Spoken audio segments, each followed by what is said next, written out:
All right. Good morning, everyone. We're here with Cosmic Compass Conversations. And we're here this morning with a special guest who I will introduce in a moment. But first, we're going to breathe.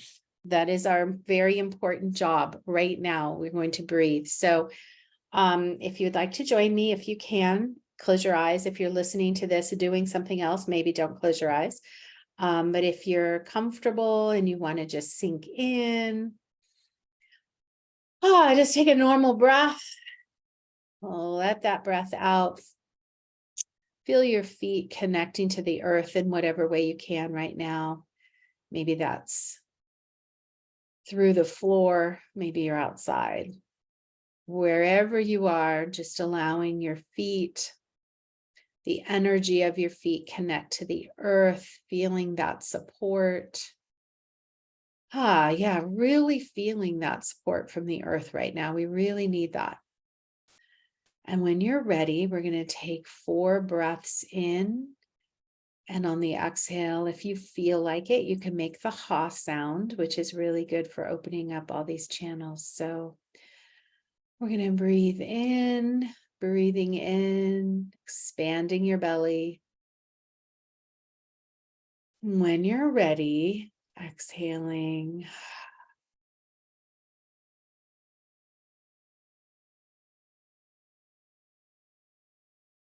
Feeling the earth's energy rising up through the soles of your feet, breathing in, expanding your belly.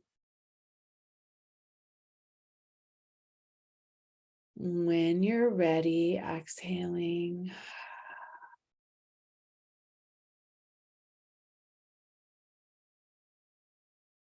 Dropping your shoulders, feeling the support of the earth, breathing in, expanding your belly.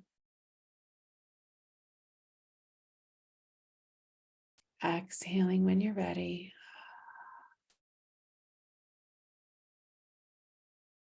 Relaxing your jaw and your hips. Feeling the support of the earth, breathing in, expanding your belly. You can breathe in a little bit more and a little bit more. And exhaling when you're ready.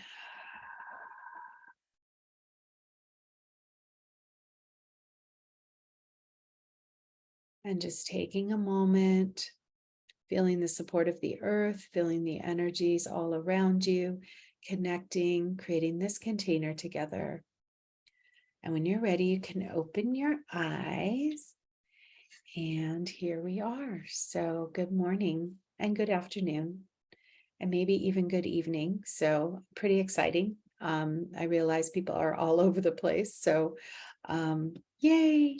All right. So quickly, before we get into our wonderful conversation, Venus in Leo. Venus in Leo is today. And because of the retrograde, Venus in Leo is going to last for 4 months. So what can I tell you about this quickly? We'll spend more time with it next week. But right now, what I want to say is, let's have a little bit more fun. What do you say? Let's have just a little bit more fun, okay? And Venus in Leo is also very creative. For those of you that are artists of any type, creatives of any type, and creative can mean many different things. For any of you who are super creative, let's just lean into the Leo time. We're going to have a lot of Leo energy through this summer, which is perfect for us in the Northern Hemisphere. But hey, maybe if you're in the Southern Hemisphere, having a little extra solar energy is not a bad idea as well. So I'm excited about the possibilities.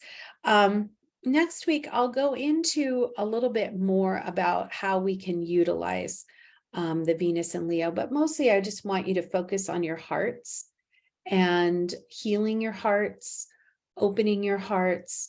And always a favorite of mine is that you feel protected, but not guarded. So protected, but not guarded. And that's really important. There's in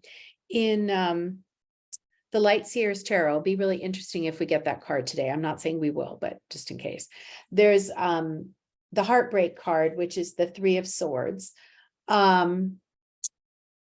that card, her affirmation has something around keeping my heart, my tender heart open. And I think that I would add keeping my tender heart open and protected. It's okay to protect. It's just the guardedness that can really cause some issues. So anyway, but we have solutions for that, don't we? So we're going to get to that in a minute, and we'll get to talk to Rochelle about one of those solutions. And what I'm going to do is pull 3 of the Light Seers Tarot cards. And then what I'm going to do is pull 1 Work Your Light Oracle cards, because I feel like this is the energy that Rochelle's bringing up to us today. So I wanted to bring that energy in with a card as well. Okay, so here we go. Here's our first card for today. And this kind of reminds me so much of all of us sitting at our computers doing our magic. Right? I mean, in some ways, this kind of reminds me a little bit of your background, Rochelle, with the tree branch. She's got, the light rays coming up, and I just think that looks fantastic. It reminds me so much of you. And her hair's up. Yours is back, but did you cut your hair, Rochelle? Or is it just back? Oh, you're muted. You can unmute anytime. You get to unmute. I mean, it's just, can you do it, or do I have to do it for you? I got it. Okay. Yeah, it's cut. Yeah. It's cut. Okay. So it looks really cute. So anyways, thanks. reminds me of you. This reminds me of you. Mine is the bun. Okay. All right. So we'll get to that in a moment. And what I would like to say to all of us is, again, take a moment, really look at this card. How do you see yourself in this card? What do you see in this card? We've just managed to make it through a wonderful full moon.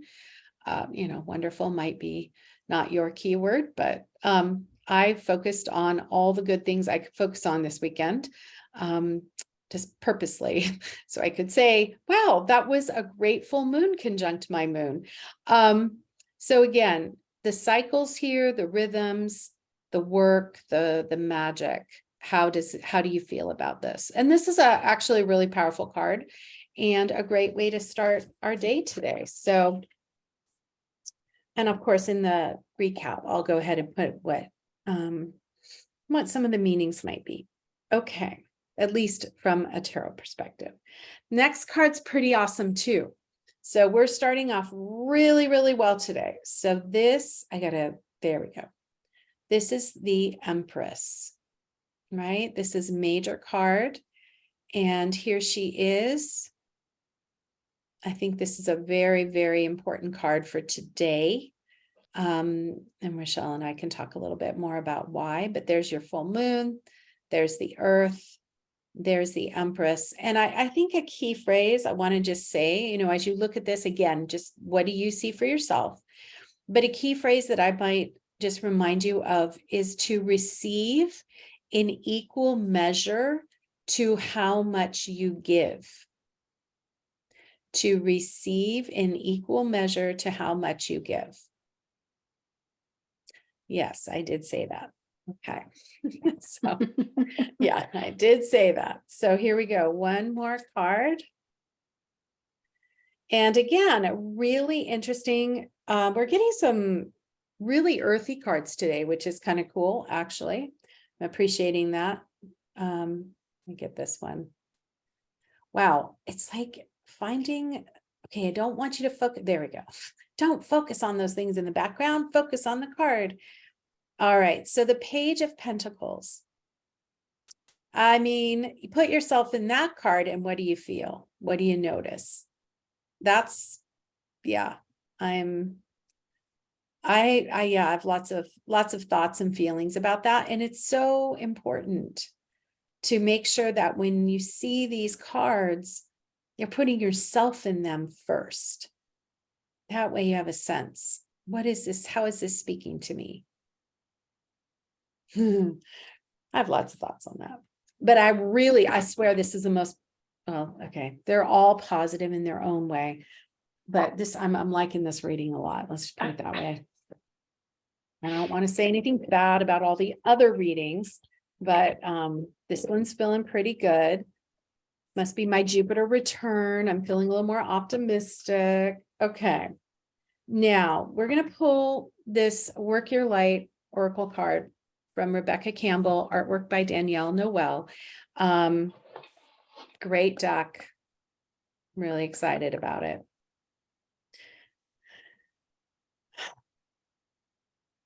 And I'm just asking, what do we need to know right now for this conversation? Okay. Wow, there are 2 cards that will not come unstuck. So I guess we get 2 cards. Haha.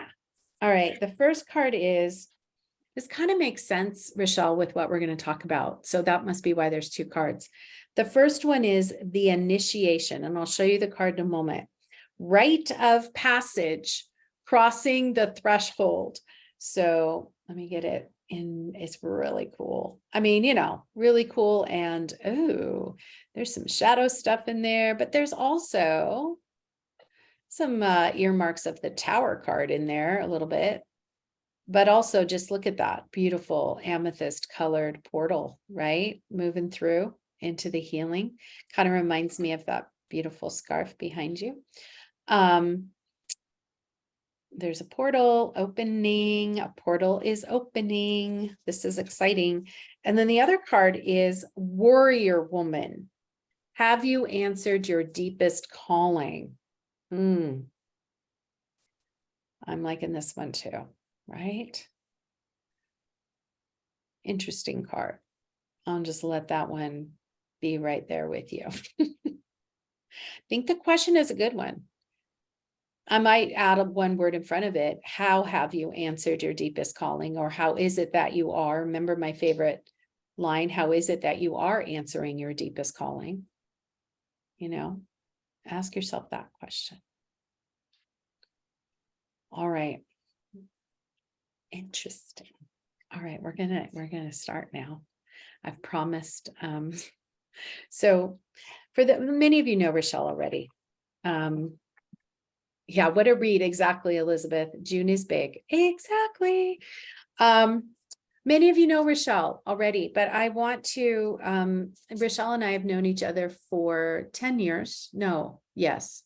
Yeah, 11 years. 2011. Yeah. Okay, we've known each other 12 years.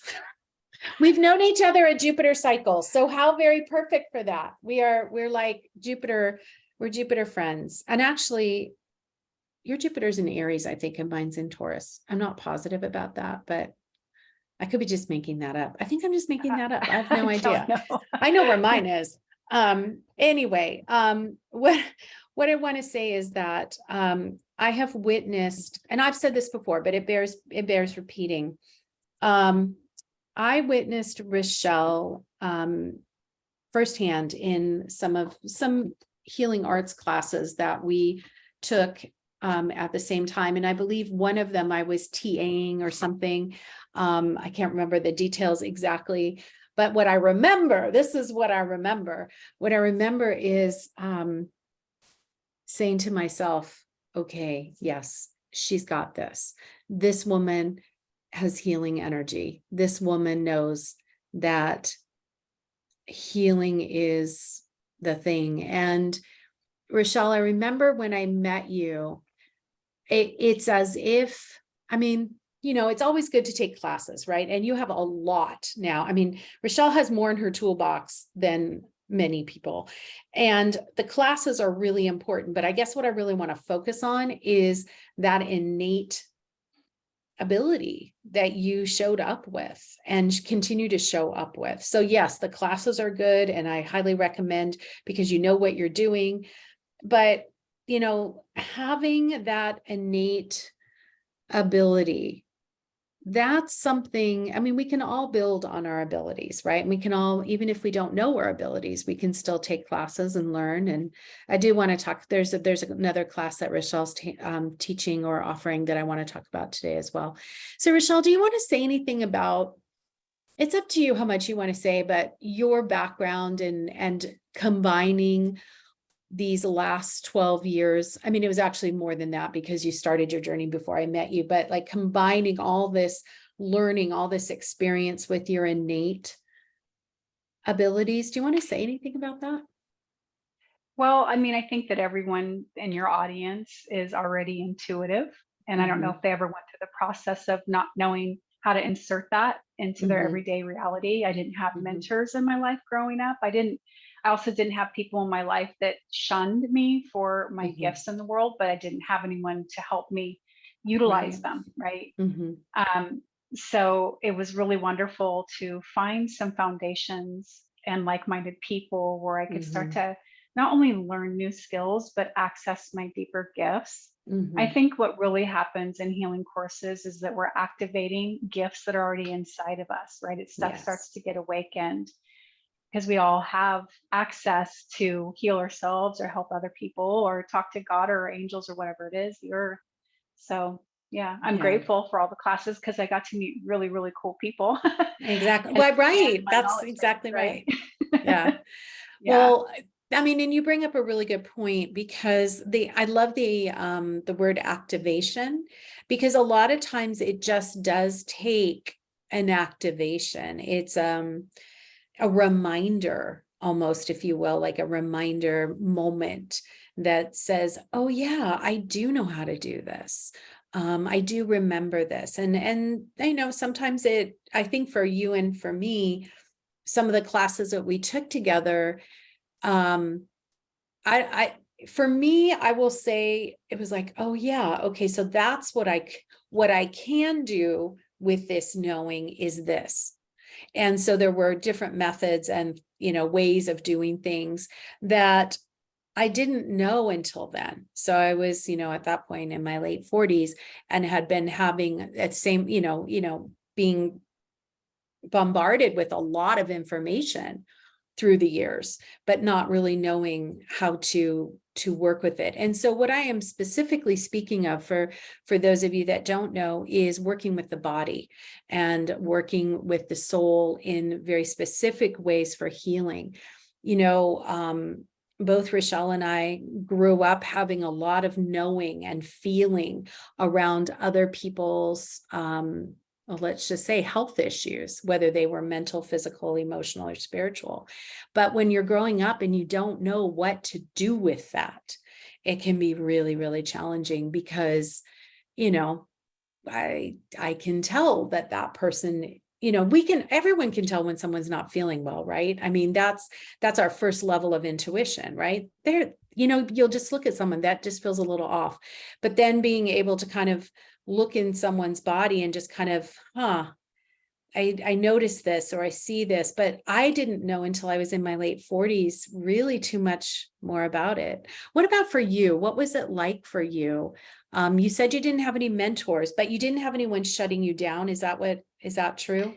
Yeah, that's true. My mom was Yeah. encouraging. I mean, I Hmm. honestly thought that the things that were coming to me, the intuition that was coming to me, that everyone else was like me, but I also felt Mm. very different than everybody else, right? So I Hmm. thought my strong sense of knowing, like, this is way before caller ID. I'd know when the phone rang who it was going to be. I'd know who was going to win the Super Bowl, right? Like, I Yeah. just knew these things. I knew a car was going to roll away, at a gas station Hmm. one time. And so, yeah, as far as like the body stuff, I always thought that I had the strength to help people heal their physical body, but I didn't know how the emotions were connected to that. That was my missing link, is the Hmm. emotional piece because, Hmm. growing up I was taught to shut down the emotional self. So Hmm. obviously I needed the emotional healing too, and that really Hmm. opened up my world on how to apply the gift of being able to see intuitively into people's body in order to identify also the emotion connect to the physical, and then Hmm. the idea of shifting that out of the body once you understand what you've learned through the experience, Hmm. the emotional experience, really more than anything else. Yeah, exactly. Because I mean, and our lives are all about learning and all about growth. And, um, you know, today we're going to focus on your class that you're offering on Friday. But before we leave, I'm just going to make a note of this so that you stay with us and learn more about this.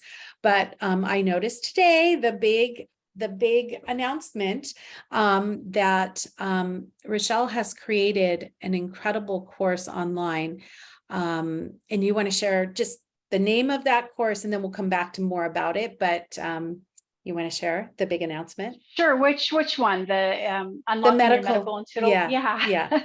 Well, I'm really excited about this because this is like one of my sweet spots is the medical Yeah. intuitive.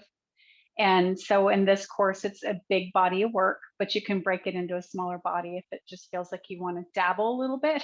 Hmm. But it will take you through a good foundation of how to access the medical intuitive abilities. And then it will Hmm. run you through the systems, the emotional connection, and then it'll also take you through 3 different scanning techniques. So it's really thorough, it's really deep. I'm getting some good feedback from my beta group. So it's exciting.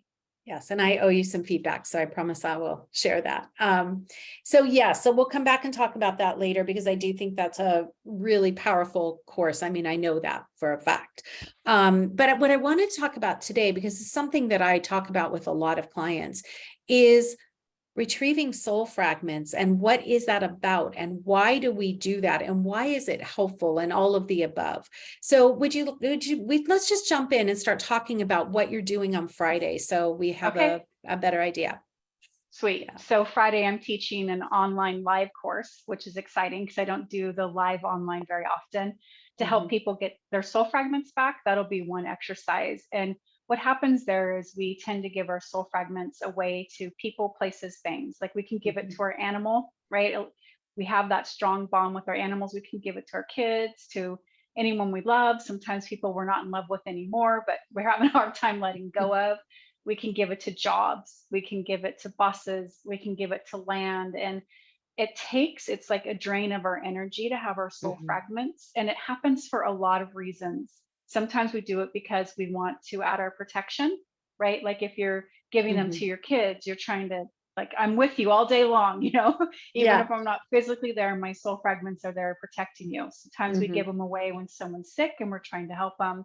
What I Hmm. see a lot of the time, it's kind of cute when people call me and they're moving through relationship stuff and they're having a hard time letting someone go.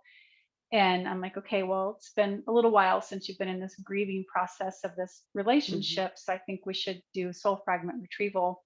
And they're like, well, will they still think about me if we Oh, do this? So yeah. one thing I notice in relationships when people are struggling to let go is that, like, that clean break. Like they have to be ready and willing to call back their soul fragments. Otherwise, Yes. we can do the exercise and their soul fragments will go right back over there because they're not ready. So you want to Yes. be ready to get your soul fragments back. Your soul fragments can also be in between time and space. So not just Hmm. in this existence. And Yes. when we call them back, it's just filling up your own energy field more and letting you be more in your power, right? When we give them away, for any reason, it's a little zap in our energy and our power and our authority. So it's really healthy to get them back. Let's talk more about why it's so healthy because, I think it's in our culture. So we have phrases like, my heart goes out to you, that phrase, Hmm. or I have Right. your back, or like you said, I'll be with you always. Yeah. These are great, but they sort of sound like vows or promises or a contract, right? So, Right. yeah. So how does this affect our health when we are letting go of pieces of ourselves? Hmm. Well, I mean, like I said before, ultimately it's a bit of a drain. It's Mhm, like you're tired, you're exhausted. Sometimes you're linked into a dysfunctional relationship, whether it's romantic, friendship, boss, any of that. And your mind energy is going towards that person a lot. mhm, You're being pulled in mhm, that direction, or you're battling that mhm, person, or you're mhm, fighting to have that person back in the mind a lot, which is a take from your energy field and a take mhm, from your power. Like if we can call back the soul fragments from a place of like unconditional love and grace, right? It's clean. But if you're calling them back and you're frustrated or you're angry, it's like still hooking into them when you're just mhm, going to continue to drain your field. mhm, It's just not healthy. mhm, So I would say for me, I want all my soul fragments back. Like I used to, this is going to be a little like revealing here, but I okay, it's what we do. when I yeah, when I first started to really open up into this world, it was like, I don't know, like I was like 36 or something and I'm 52 now. When I started like start to dabble more, right? Like, Yeah. okay, let's see what this world's about. And I went to this amazing woman who read angels, and I took my kiddo there. We were having some interesting complication that at that time I didn't even know was possible. And this soul had attached to my child and was like causing a lot of trauma in our family. And so it turned out I had a contract with that soul, and that in another lifetime I wasn't some angel. I thought in every lifetime I was like so nice, but I guess No, maybe in yeah, this lifetime, no. But yeah. anyway, so I did something to this soul, and the soul was like, hey, I'm going to get you back. Oh, And what I learned in that session a lot, actually, but one of the things was that I had been hiding my soul fragments in between time and space because I was oof. trying to hide stuff from God. Like, oh, well, if I just don't bring these pieces back, then God will never know of like that I took some candy from the store or whatever, you know? Yeah, So yeah. I learned that having all of these pieces of me out there in existence for whatever reason, whether I felt Mhm, guilt or shame or I was mhm, afraid, mhm, um, it made me tired all the time, like mhm, strangely tired, mhm, like like anemic or something like that, that kind of mhm, fatigue, adrenal mhm, fatigue and all that. So mhm, I got mhm. brave and called them all back. That's so cool. And actually, I really, really, really value this work because, many of us do feel tired sometimes for no reason, although there can be plenty of reasons in this world. But one of the things that I've noticed in and less now, but certainly in my past, is that reworking of a conversation with someone or reworking that relationship. And I like what you said about like when you've been in a relationship, if it is important to let it go. If it is gone, it is important to let it go. And that question you get, will they think of me? I think that's an important piece because we are really doing our best to heal. And I can speak for myself. There's been times where I want to be recognized. And so that's coming from whatever unhealed place that's coming from.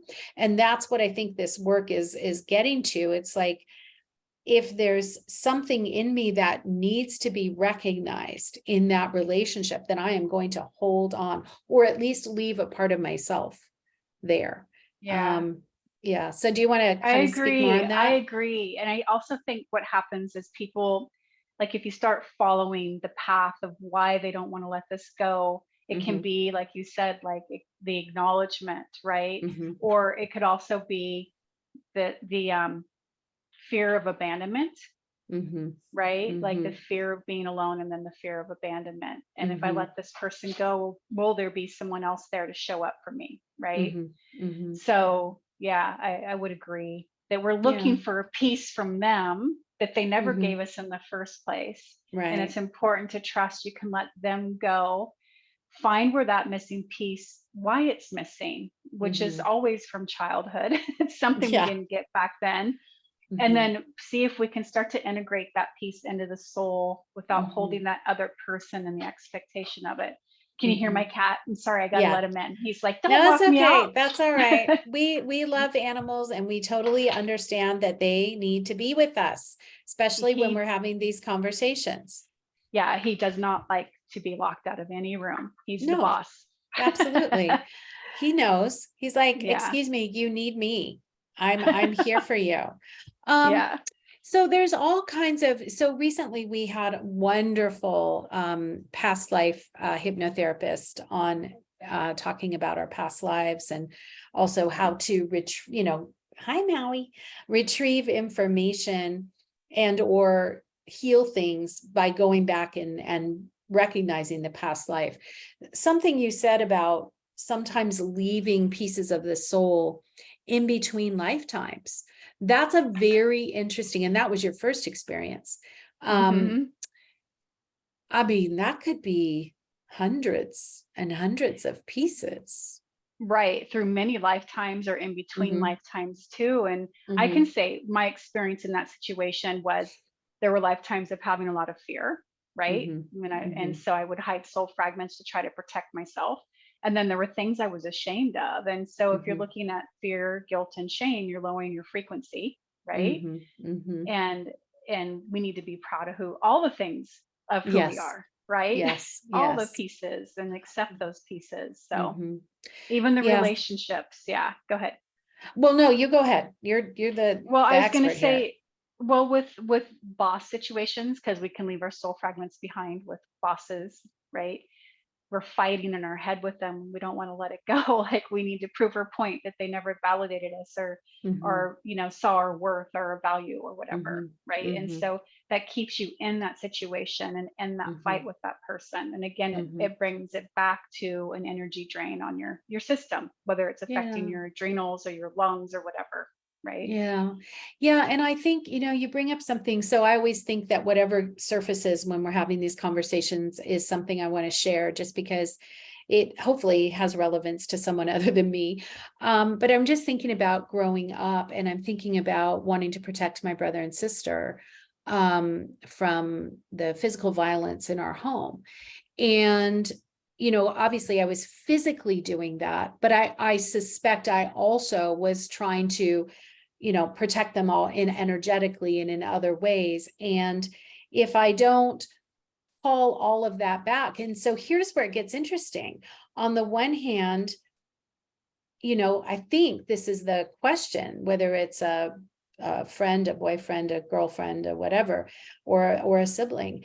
If I call all of that back, are we still connected? And I think that's, do you want to speak to that? Because I think that's a really important piece. Yes. So what I love to do, because this actually happens a lot, you're right, Hmm. around it, is older siblings still actually feeling like Hmm. they need to protect Yeah. their younger siblings, even though everyone's grown up and the abuse isn't Right. happening anymore, Yeah, right? They're like, exactly. They're I don't fine, by the know. way. They're doing Yeah. great. Yeah. But my But you're energy is probably still around. it Yeah. is probably still Yeah. protecting them. And Hmm. so what I like to do for people is like, let's do the soul fragment retrieval and then Hmm. have you connected through love, through Hmm. unconditional love, through Exactly. joy, right? Like Hmm. we don't want to eliminate connections. We want to strengthen healthy connections, eliminate the Hmm. ones that aren't healthy and bring in the healthy connections. Yeah. Exactly. And that's a beautiful way to say it because particularly if we grow up in really challenging households where there's any dysfunction or addiction, um, it to understand what it feels like or what it looks like or any of the what is a healthy connection, we Right. might have a question there. Well, I find it's really interesting because I'm a protector too. Hmm. I understand that it's good to remember how capable people are on their own, Yes. Yes. and that everyone is going through their own class, and if we keep jumping in there to rescue or protect, we're blocking them from arriving to their full potential. Hmm. So we back off the control and we put more energy into the trust bucket that Yeah. they're really capable, and Hmm. don't jump in right away to rescue. Just watch how they navigate it. They have good tools too. you know Yeah, they do. And for parents, because you can speak specifically being a parent yourself, this is a little trickier. How do parents do this? Because you're kind of there to help them build those skills. So how does that work? I think it's a combination because until a certain age, they need a lot of protection. They're not quite Hmm. as capable, right? Hmm. But as you are being the protector, however you're doing that, you don't want to be, as I used to say, I don't know if this is current anymore, but the helicopter parent, right? Hmm. I think that as a parent, you're always teaching them how Hmm. to be capable, Yeah. and then you're laying that framework, and then you give them the opportunity to show Hmm. you they're Right. capable before you Yeah. jump in there and try Hmm. to Yeah. insert over protection kind of stuff, right? Yeah. Takes a lot of deep breathing.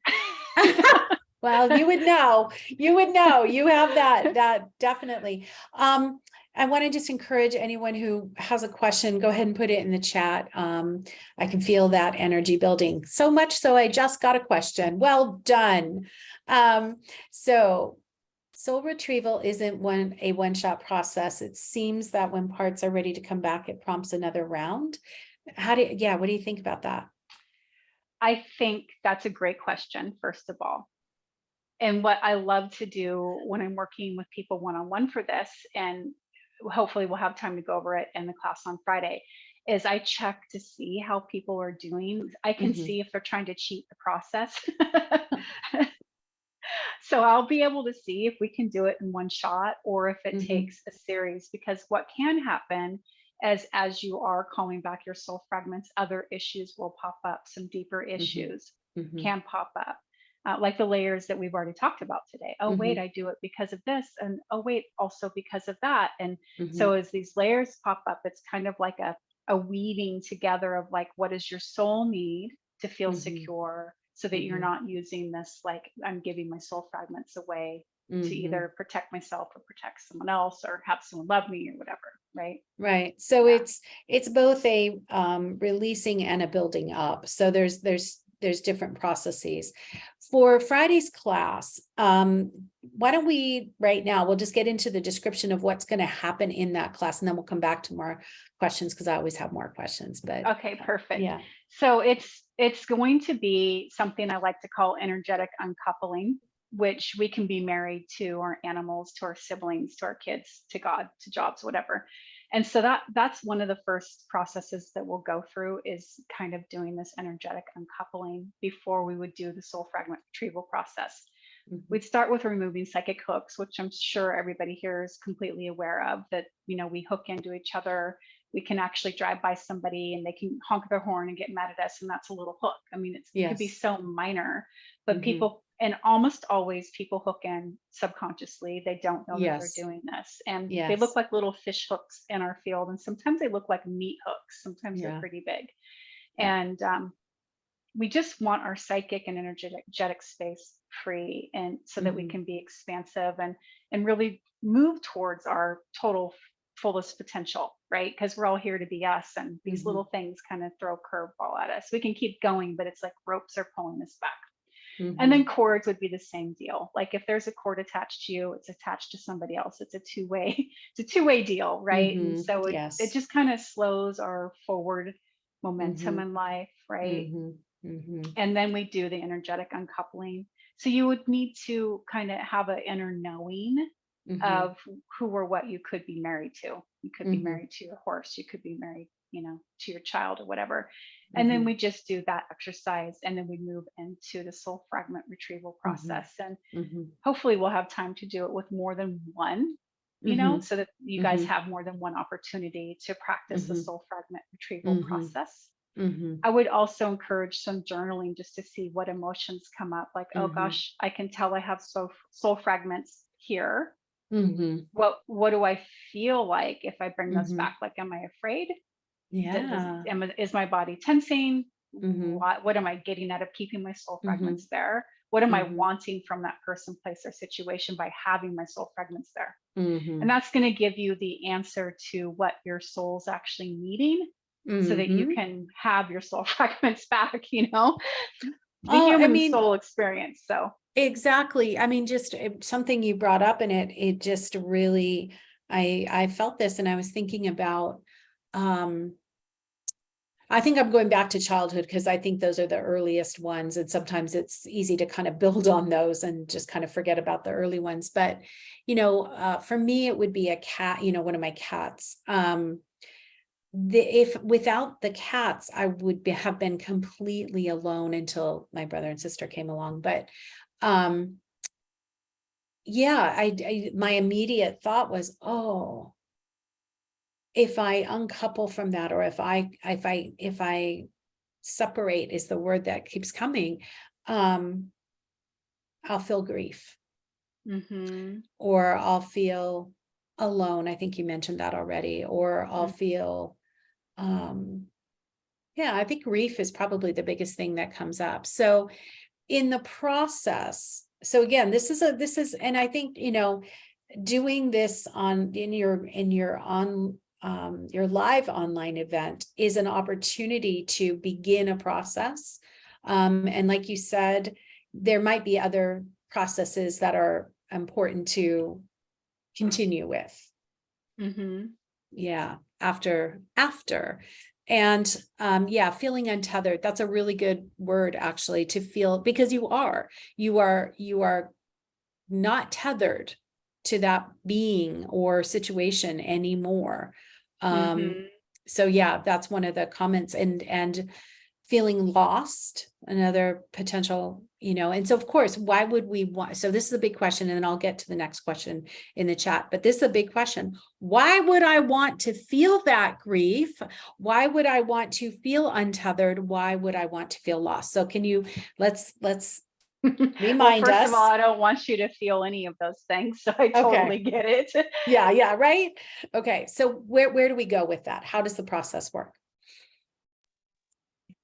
There for a second. Okay. I would say if you're feeling lost, like the fear is that I would feel lost, right? Mhm. That's the fear, and that's what's holding you there with your soul fragments. What would be the opposite of feeling lost? For some reason, I can't hear you. Can you hear me Oh, okay? I can hear Oh. you, but yeah, maybe your earbuds. How about now? Can you Yeah, hear my us? earbuds decided to not. That happens to me Okay, all the time. Okay, so are you good? Okay. I'm good. Yeah, okay, so start over again. So if someone's like, hey, if I get my soul fragments back, I fear that I'm going to feel lost or untethered. So you want to find the opposite emotion, right? Right. Like I belong. I know what it feels like to safely belong in my body or in this household or on the earth, right? Mhm. So you got to Mhm. find that positive piece first Mhm. of the feeling that you want. Got Right? it. Mhm. So we have here a couple people. I'll come back to these other questions. I will totally, I promise. But they're answering your question. The opposite would be for some feeling at home, or someone else said, when I'm lost, I find new things. So there's something else to discover or explore. If I mean, this is really good. This is what this whole Friday class is about, actually, because the idea is to really dig deeper and ask yourself, like, what is it I'm really looking for here?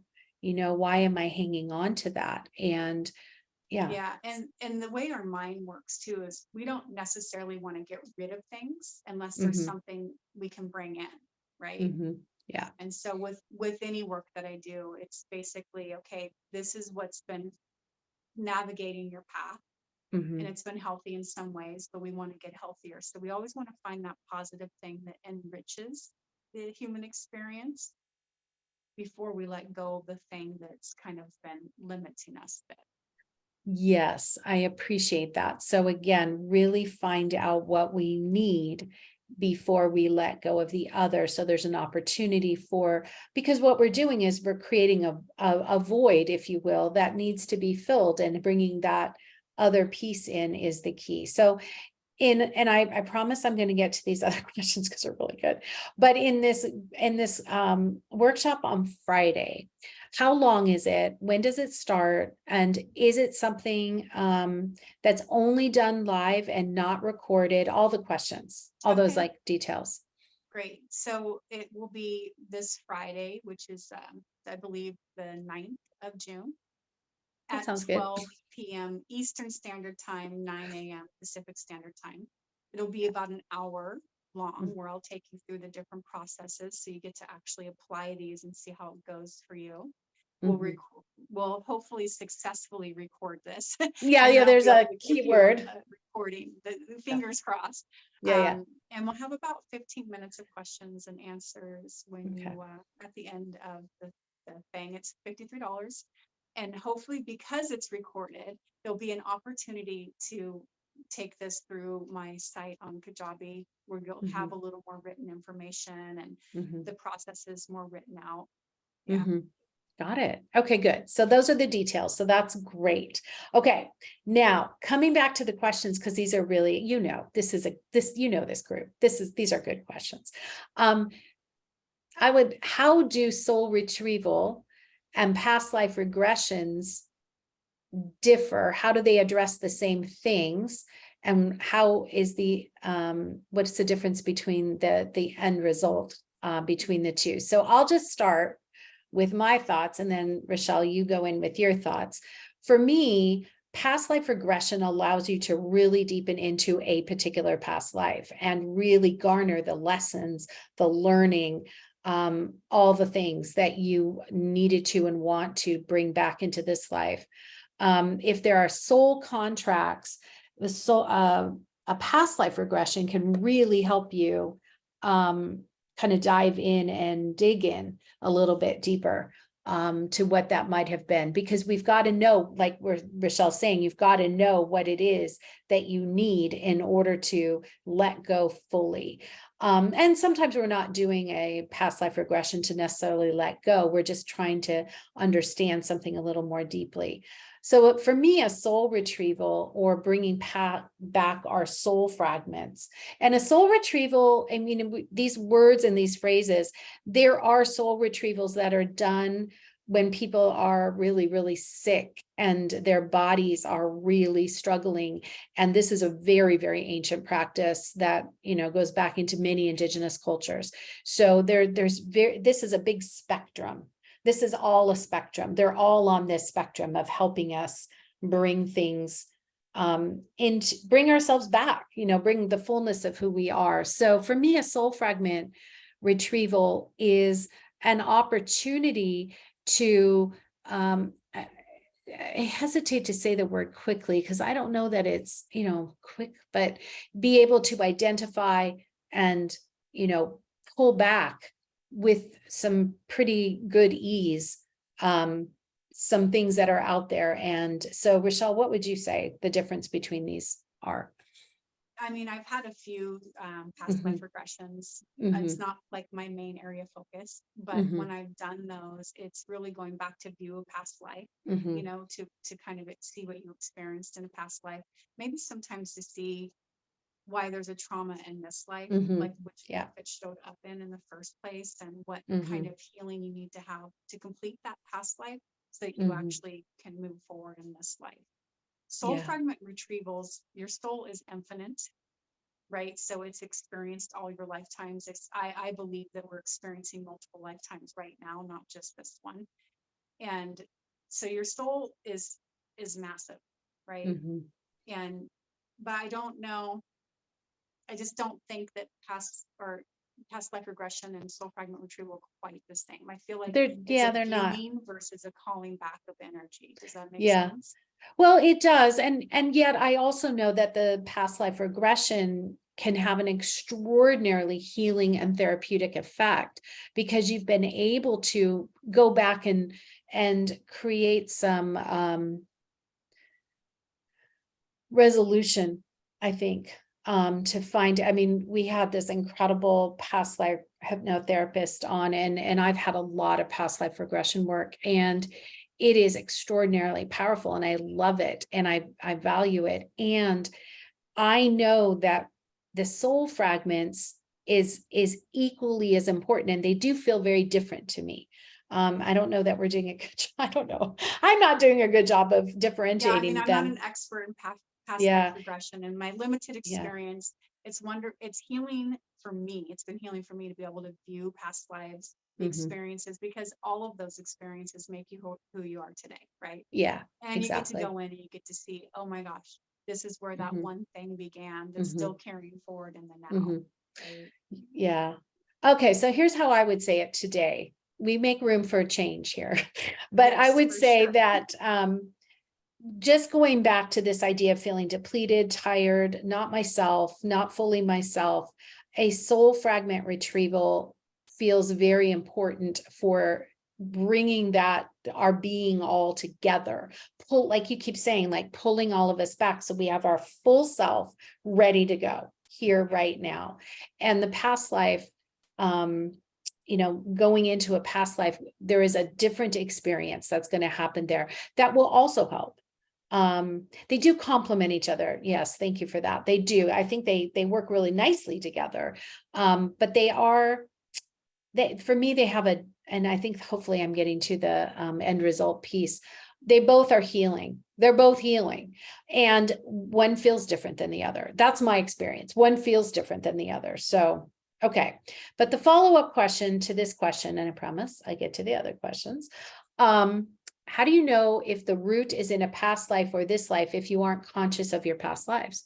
That's an excellent question. And does it really matter for this process? Yeah, I mean, I would have never known that it was possible until it happened to me. You know what I mean? Like mhm. I didn't know that I'd left these soul fragments behind in between time and space. And did you need to know that in order to call them I back? think I needed to know that because of the path Mhm, I was going to be taking in my work, right? mhm, I really believe that I'm a mystic at heart. Like I'm learning from my mhm, life experiences, whether mhm, they're with other people or with myself. And if I hadn't mhm, had that experience, I don't know that I would have known or been mhm, and or keyed into this quite so early. Um, mhm. honestly, I don't think you have to know where all your soul fragments are.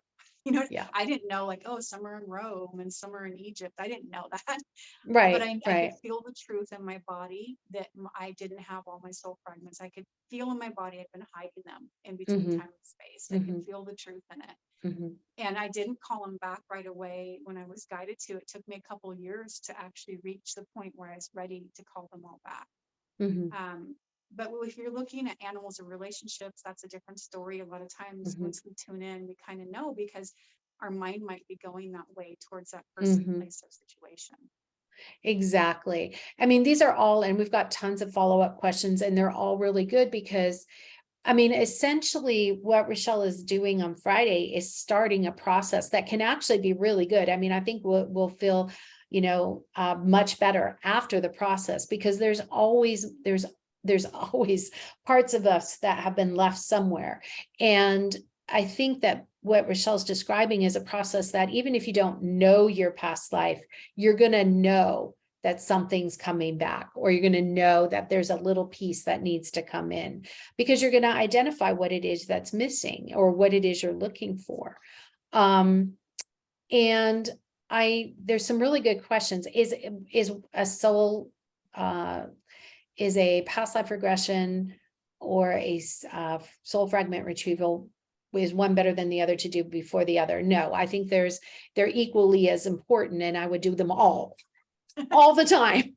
I would do them all the time. I do think that with, and again, you can always reach out to Susan for questions about the past life hypnotherapy sessions, but and you can talk to Rochelle about her, her individual sessions as well. Although I think I know that your schedule gets really busy, as do many of us. So, but again, you can always reach out to Rochelle for more information at any time, whether it's for an individual session or for this, for the groups. Yeah, I don't think you need to do one before the other. I think they're both equally amazing and again, complementary, as one of our wonderful people said I here today. always think it's such a good idea to listen to yourself and move towards Yes, what you are called to do. Like if you go yes, into a rock and crystal store, the crystal you're guided to is the one you're meant to have. It's just right, trusting exactly. your instincts for sure. Yeah, that's a really good way to live all the time. And so just especially when we're working in these realms, if you feel called to one or the other, do that. That's right. That's really good. Okay, new question. Boy, we've got some good questions. How do you know? Oh, wait, nope, that's not it. Okay, if drive-by attachments are possible, how do we continue to keep our fields clean and clear? It's a really good So you question. don't have to become obsessive about this, by the way. I would say tune into how you're feeling. Like if you're driving and you feel great and then you have an exchange and a few hours later you notice you're a little bit off, or you're talking on the phone and you were great before you got on the call. You Yeah, get off the call and you don't feel great. Those are your signs that yeah, something clicked in your field that wasn't you, right? It was yes. a change of energy that's not suiting for who you are. That's a good way. Tune into how you're feeling, like Mhm. get knocked off balance a little bit. And I will just say I do energy clearing in between calls. I do energy clearing at the end of the day. I have David do, we have a before bed ritual for clearing energy and cleansing.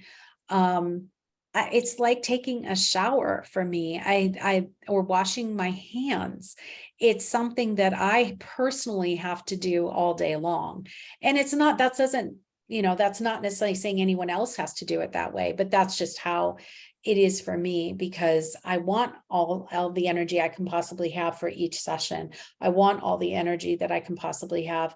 And I want to be as intact as possible before I go to sleep at night. Although lately, I don't know about everyone else, but my dreams are like off the wall. Just, wild dreams. But, and oh, by the way, good question to myself. Can you leave soul fragments in your dreams? You know what? I've never, ever looked at that. I wonder, because I last night wonder and the 'cause you're night before, astro traveling. Yeah. I am hanging out with people. I am doing work. I was leading a workshop when it wasn't my workshop to lead, and I had no idea what I was doing. And I'm like, there's a part of me that I need to call that back. So yeah, I'm wondering. So that's another level. We'll just put that in there for Friday. If if you're astral traveling, show up on Friday, get yourself back. Okay. So another really good question, and actually a really good comment.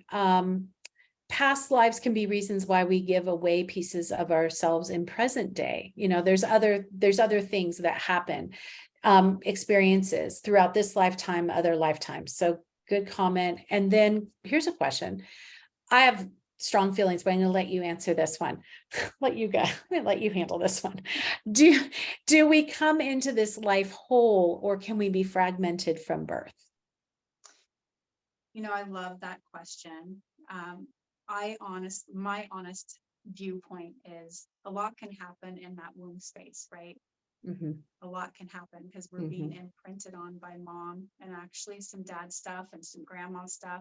A lot of stuff can happen in the womb that kind of your lessons can start at time of conception. Yeah. So as much as I'd like to say, I can't get technical here because you can't get technical in this area. Like, of course we're whole, right? But I think that we can start to develop fractures at time of conception. I've seen it where our lessons already start to form at time of conception. Not for everyone. I can view people in the womb space and they're good, and then they're born and watch out, or a year later or 3 years later. It can happen at different points for different people, but yeah, at time of conception is as early as I've seen it. Rarely do I see it that someone comes in with the issue before conception, but that can also happen too. Yeah, I think, again, the leaving things behind in the in-between spaces, that's an interesting question too. Like, at what point, yeah.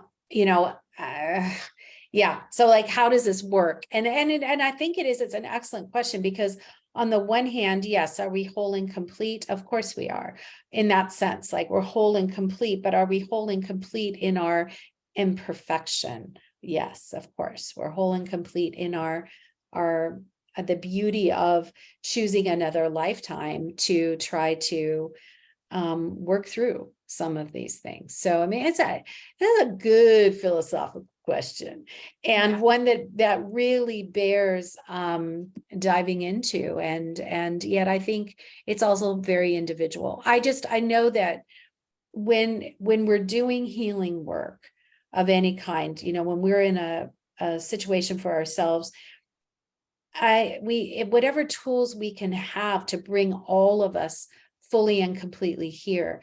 I also am having this image of the wholeness of us, right? The wholeness of us, and that the splintered piece or the fragment that's off is still there. It's just too far away. And so by calling it back, by bringing it back into the whole, it just strengthens who we are. I mean, I don't know if that fits with what you see, but that's what I'm seeing. It's like we're still tethered to those pieces. They're just so far away, and we really need them. Or I guess I should say to myself, I want them all as close as possible to me, so I can have my energy field as strong. And really, I think that having an opportunity to retrieve the fragments is, and by the way, I just need to say this: Rochelle's work is super nurturing, super loving. It's, I did pull the Warrior Woman card and the Initiation card, which are two very intense cards. But I want you to know that Rochelle brings like this loving presence to the work that everyone comments on. Like, this is the thing. Like, if anyone's going to say anything about Rochelle, they always say, oh my God, I felt so held, I felt so loved.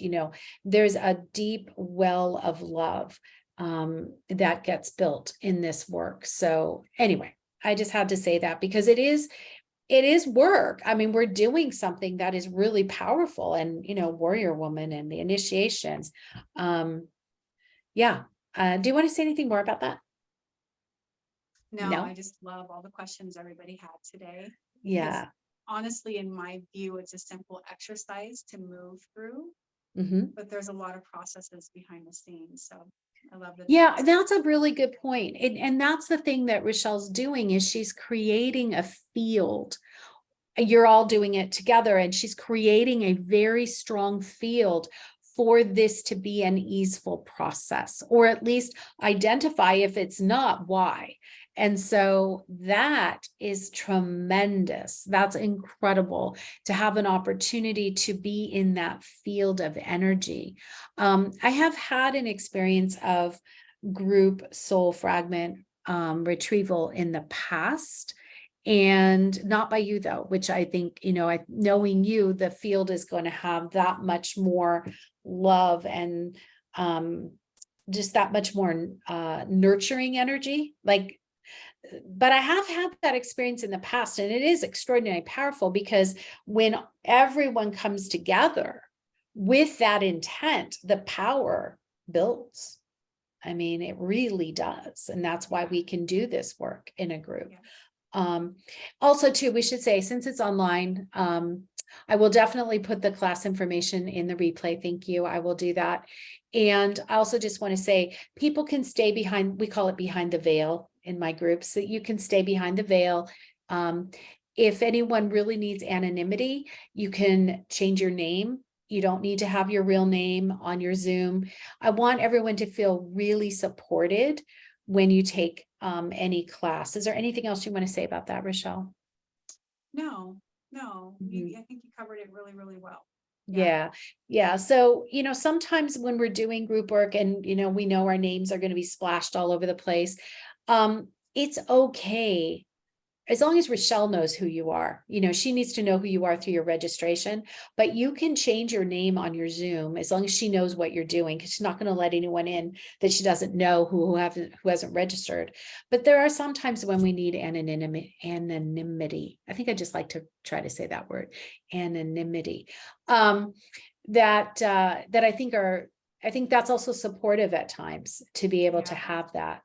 Well, just like most intuitives and healers, you set up the space ahead of time so that Mhm, everyone feels safe and protected, right? You have mhm, your divine helpers come in to hold the space, mhm. so everyone feels that love and protection, and that way we can go deeper in our work, right? Yes. Yeah.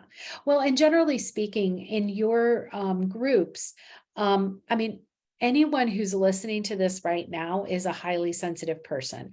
So we can just already assume that this live event is going to be filled with people who are highly sensitive. So the level of safety, the level of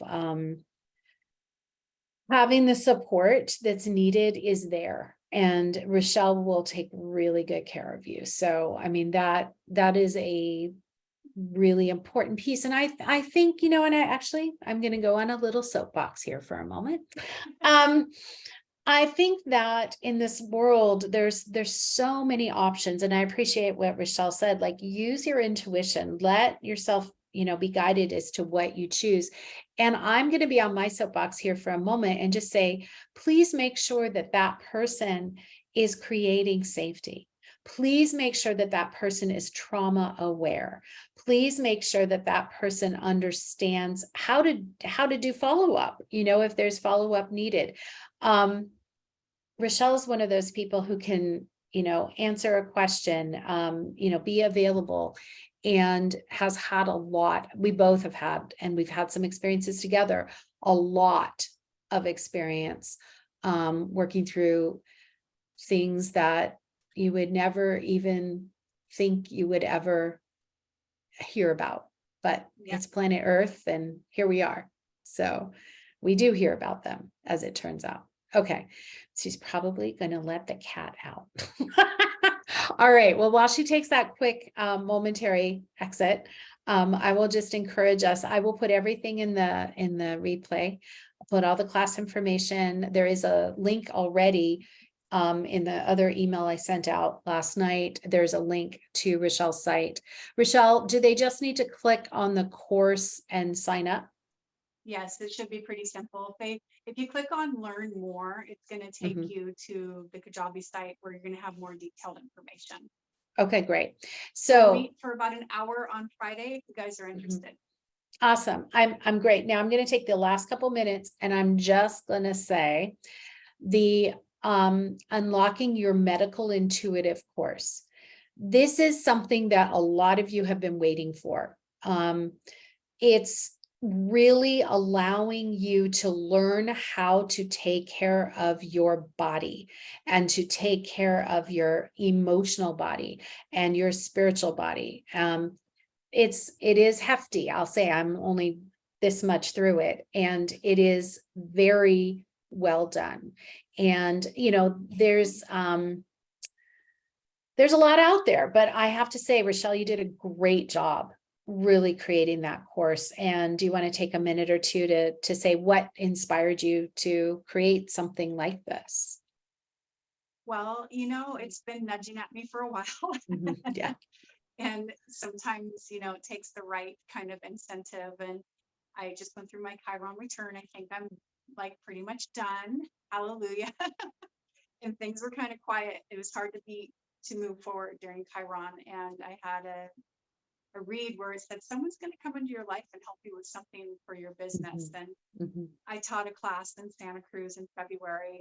And one of the people that took that class was like, when are you going to teach the anatomy stuff? When are you going to, I'll help you. Like, I'll sit on the other end of the phone with you and we'll record this. And so really it was just timing. It was like, it was ready to be birthed. I've had this information.